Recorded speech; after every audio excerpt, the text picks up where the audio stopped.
샬롬 샬롬 샬롬 샬롬. 하나님 사랑합니다. 여러분 주 안에서 사랑합니다. 오늘 역대상 21장 1절에서 27절까지의 말씀이죠. 오르난의 타작마당 이야기, 여러분들 잘 아시는 말씀일 겁니다. 1절에 보니까 사탄이 일어나 이스라엘을 대적하고 다윗을 충동하여 이스라엘을 계수하게 하니라, 이렇게 시작을 하죠. 전체 문장이 30절까지 있는데 21절, 27절까지 우리 함께 합독했습니다. 다윗은 자기 생애를 통해서 두 번 그죠?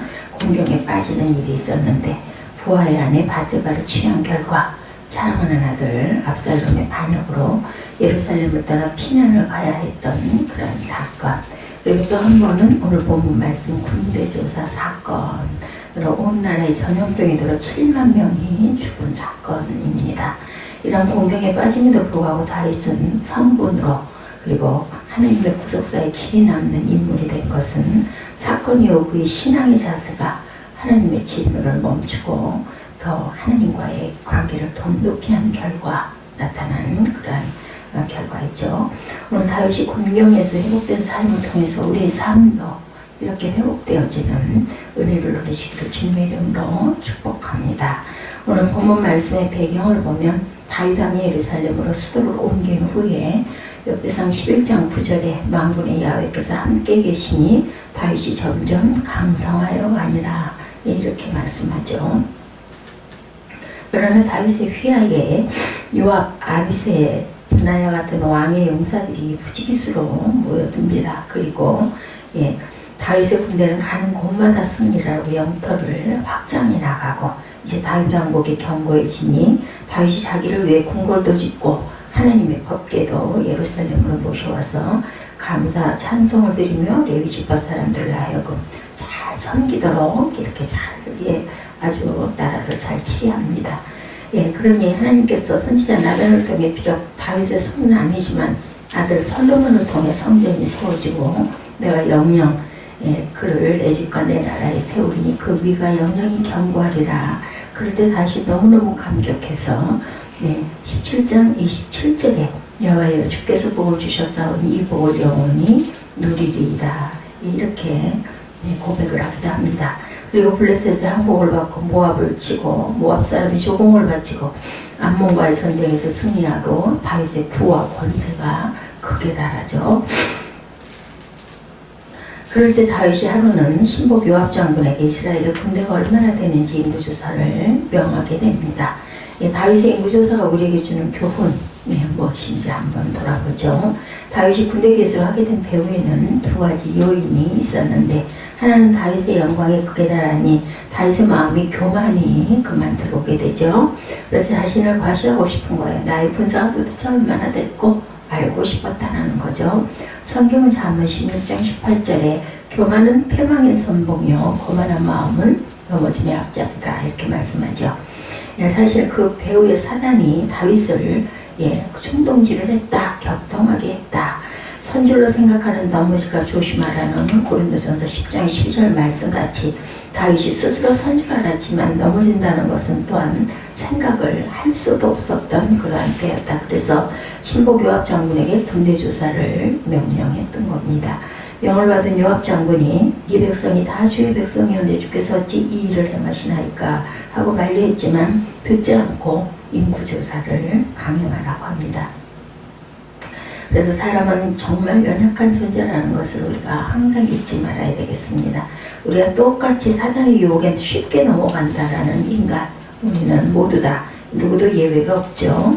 다윗은 블레셋 가장 그 거장 골리앗을 물리치고 혈혈 단신으로 광야에 내동댕이 쳐쳤지만 결국 이스라엘 왕으로 예루살렘의 다윗 왕궁을 건설하기도 했던 그런 아주 대단한 사람이죠. 성경이 우리에게 말하고자 하는 것은 다윗의 용맹이 아니라 다윗이 이렇게 되기까지 배후에 역사하시는 하나님의 손길이라는 것을 강조하고 있습니다. 이 하나님의 손길이 없다면 오늘 본문 말씀에서 보여주듯이 사단의 격동에서 쉽게 흥분해버리는 것이 다윗이고 또한 우리들이다. 여기 재미있는 수학 법칙이 있습니다. 여러분은 이를 하나님의 수학이다, 이렇게 얘기하죠.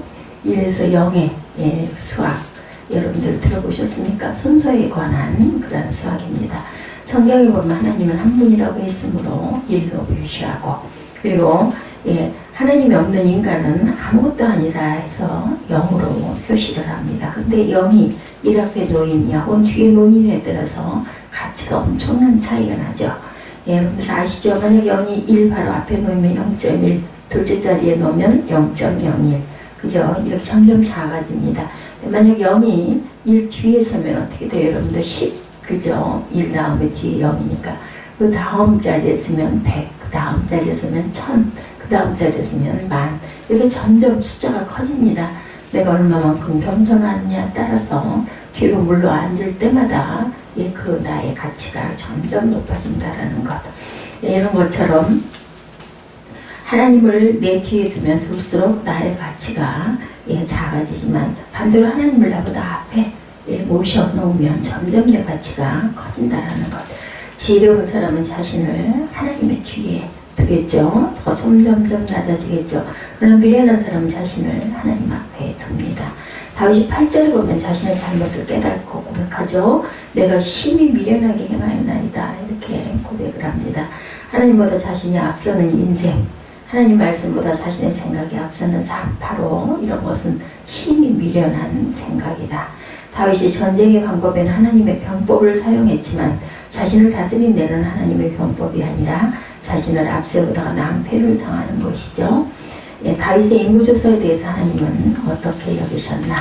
우리가 성경 민수기에 보면 모세도 인구조사를 하죠. 군대조사라고도 합니다. 그런데 모세가 싸움에 나갈 만한 자를 조사할 때는 하나님이 잘했다 이렇게 칭찬을 하셨어요. 근데 다윗이 군대조사를 할 때는 7절에 이 일을 괘씸히 여겼다라고 말씀합니다. 왜 그랬을까? 모세는 하나님 백성을 헤아렸고 다윗은 자기의 백성을 헤아렸던 것입니다. 이것은 우리에게 아주 중요한 교훈을 주시죠. 지금도 마찬가지입니다. 하나님의 은혜와 복을 헤아릴 줄 아는 자는 하나님을 기뻐하지만 자기와 부와 능력을 헤아리는 자는 하나님이 괘씸히 여긴다. 하나님의 복을 헤아릴 줄 아는 그런 자는 하나님께 감사하지만 자기 부를 헤아리려고 하는 자는 하나님을 섭섭하게 한다는 것을 잊지 말아야 합니다. 하나님이 이스라엘을 치시죠. 하나님이 손을 대십니다. 어떤 목사님이 이런 말씀을 하셨는데 잊히지가 않습니다. 하나님 당신의 종을 한번 들어 쓰시면 어떤 잘못이 있어도 고쳐서 사용하시지만 교만하게 되면 꺾어버린다. 이상하게 안 되려고 하면 망하려고 하면 사람 복에 힘이 들어가죠. 목사의 말 하나님의 말씀 안 듣습니다. 다윗은 정말 단순한 사람이었어요. 그런데 마치 어린아이 같은 느낌이 드는 인물 아주 단순합니다. 하나님께서 하니 어이쿠 잘못됐구나 깜짝 놀라고 깨달았습니다. 그리고 바로 하나님 앞에 바짝 엎드리죠. 선지자들을 통해서 어떤 말씀을 증거하면 전하면 금방 나던 선지자가 당신이 예를 들면서 이렇게 잘못했습니다. 그러니까 금방 침상에 그 바닥에 뜨도록 그렇게 물어서 회개를 하죠. 하나님께서 내 일을 행함으로 큰 죄를 범하나이다. 오늘도 본문에도 보면 8절에 그렇게 고백을 합니다. 종의 죄를 사하여 주옵소서. 내가 심히 미련하게 행하였나이다. 이것이 다윗 신앙의 장점이죠.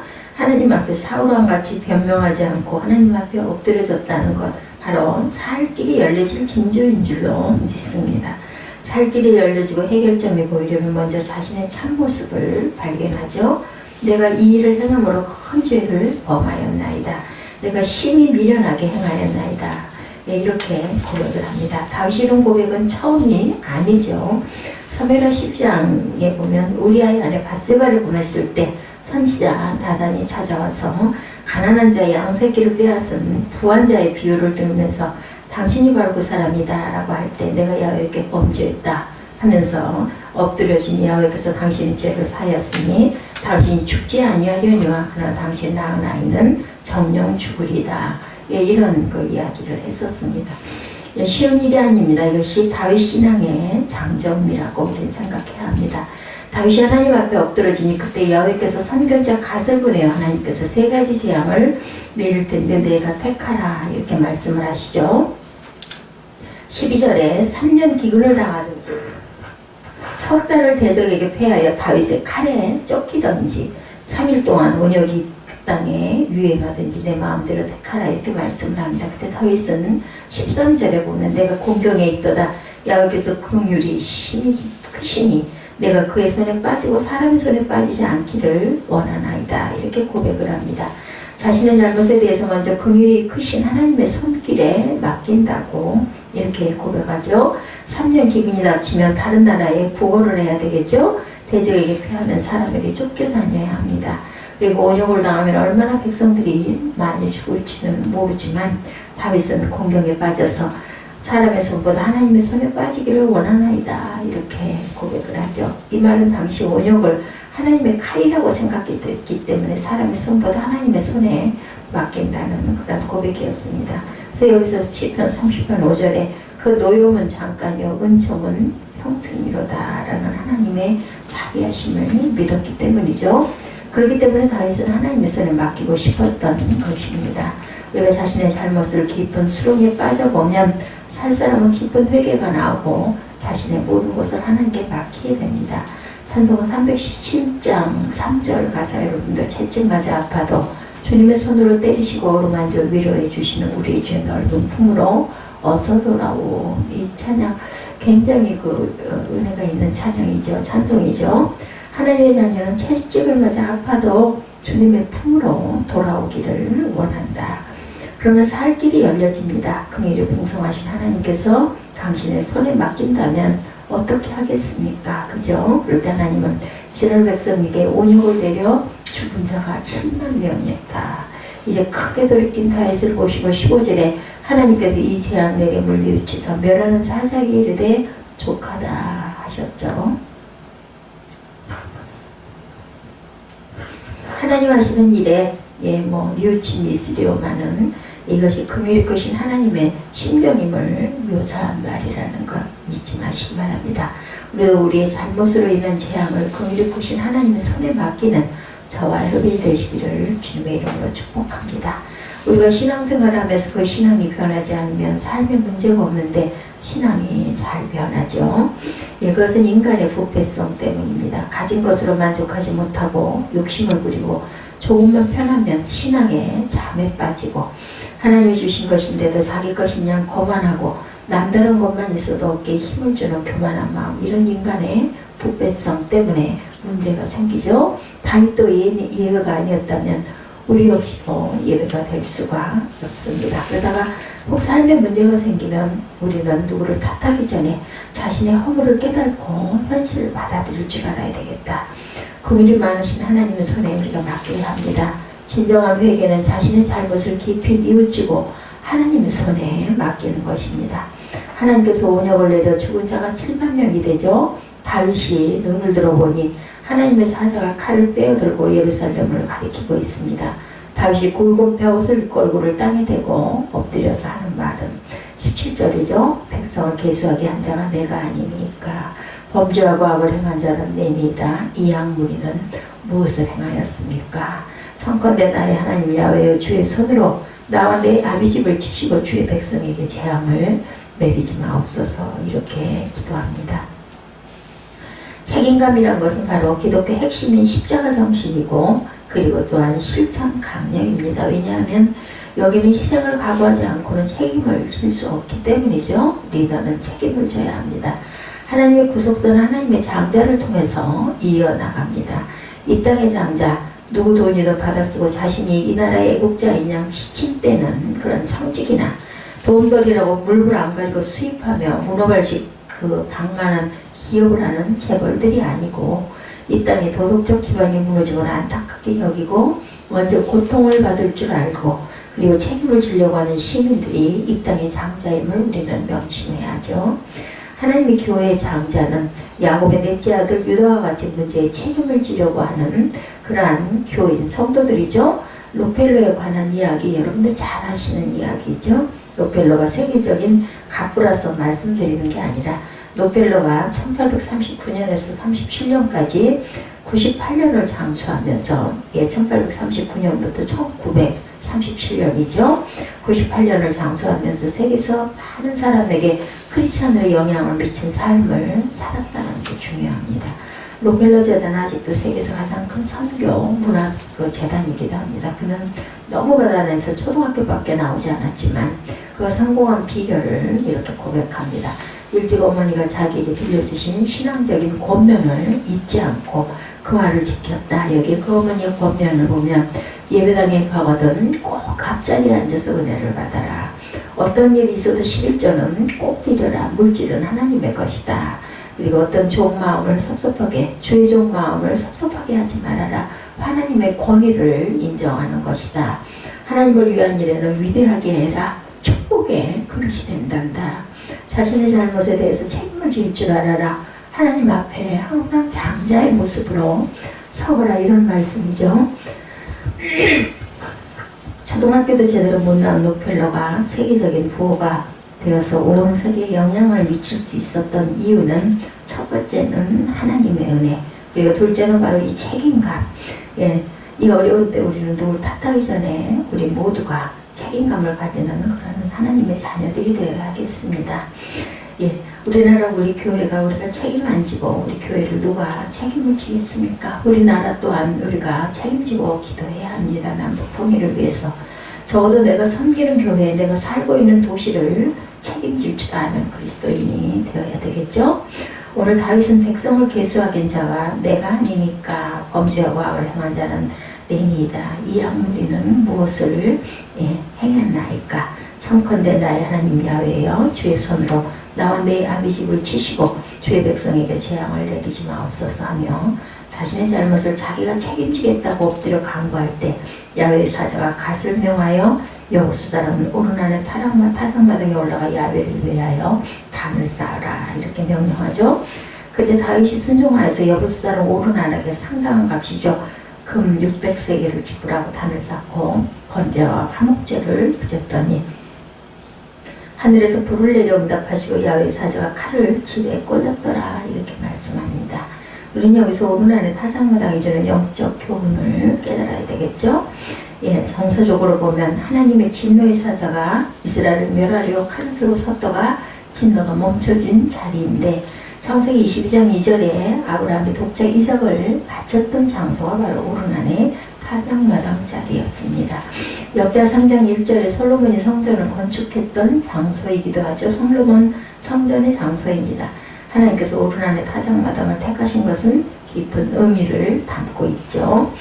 다윗의 희생제사를 하나님의 진노가 멈춰진 장소로 나중에 성전이 세워지고 오늘날 교회를 상징하는 성소의 자리가 됩니다. 우리는 여기서 하나님과의 언약이 회복되어야 되겠죠. 우리의 삶이 회복되어야 합니다. 다윗의 분대조사가 단순히 사탄의 격동에 의해서 다윗이 교만해서 분대조사를 하다가 큰 재앙을 만났다는 것으로 끝나는 사건이 아니라는 겁니다. 사람은 이렇게 연약하기 때문에 누구나 다윗과 같이 사단의 격동을 받아 교만하여 넘어지기 쉬운 존재라는 것을 우리가 잊지 말아야 되겠고, 그럼에도 불구하고 하나님 우리와 관계를 회복하기를 또한 원하신다라는 것, 이것은 신약교회의 원리와도 같습니다. 죄와 허물로 죽었던 우리를 살리기 위해서 예수 그리스도가 십자가에 피 흘려 죽으셔야 했고 부활하심으로 이 땅에 신약교회가 탄생하게 된 것 같은 그런 원리. 그렇죠. 그러므로 다윗에게 오르난의 타작마당은 죽을 죄와 허물이 사해진 장소라는 점에서 우리에게 교회와 같은 장소. 비록 우리의 죄와 허물이 우리를 삼킬 정도로 많다 할지라도 이곳에서 회개하고 자백할 때 용서함을 받고 하나님의 불의 응답 속에서 이곳에서 새로운 삶이 시작되어짐을 믿어야 합니다. 그리고 우리의 삶을 하나님께 맡기고 하나님과 화목해야 되겠다. 우리가 여기서 한 가지 꼭 주목해야 할 일, 다윗이 오르난의 타작마당에서 하나님께 번제와 화목제를 드릴 때 땅 주인 오르난이 다윗에게 대가를 받지 않고 장소와 소와 화목과 밀을 바치려고 했지만 다윗은 본문 24절에 보면 내가 결코 상당한 값으로 사리라 하고 금 600세겔을 오르난에게 줍니다. 다윗의 이런 행동은 교회를 섬기는 우리에게 중요한 교훈을 주죠. 교회사 아가들이 한국교회 부흥에 대해서 글을 쓰면서 제일 첫 번째 한국 초대 선교사들의 네비우스 선교 전책을 들고 있는데 내외유서 선교 정책은 네 가지라고 해요. 개인전도, 양육 일꾼을 만들 것, 교회 운영 기구 조직은 자체 교회에 맞도록 설치할 것, 교회 자체 내에도 지도자를 양성할 것, 교회당 건축은 성도들 자신의 힘으로 하게 할 것. 이 중에서도 한국교회는 지금 처음부터 성도들의 힘으로 교회당을 건축하게 했다는 것을 의미가 있다고 하죠. 한국교회가 단시간 내에 크게 성장할 수 있었던 이유 가운데 하나가 바로 자신들의 힘으로 교회당을 건축하겠다는 것. 다윗의 오르날의 타작마당에서의 제사는 이런 면에서 우리에게 교훈을 줍니다. 교회는 내 마음의 고향이 되어야 합니다. 그러기 위해서 나 자신의 마음뿐만 아니라 물질과 시간을 투자한 교회가 내 마음의 고향이 될 수 있다는 것. 다윗의 군대 조사는 사단의 격동에 의한 다윗의 교만에서 나온 발생이지만 결과적으로 볼 때 여기에 오르날의 타작마당의 제사를 통해서 교회를 통해서 하나님과의 관계를 회복케 하려는 하나님의 섭리적인 계획이 있다는 것을 잊지 마시기 바랍니다. 그러므로 우리도 살다가 낭패를 당할 때 오르날의 타작마당인 전에 엎드려 회개하고 삶이 회복되어지시기를 주님의 이름으로 축복합니다.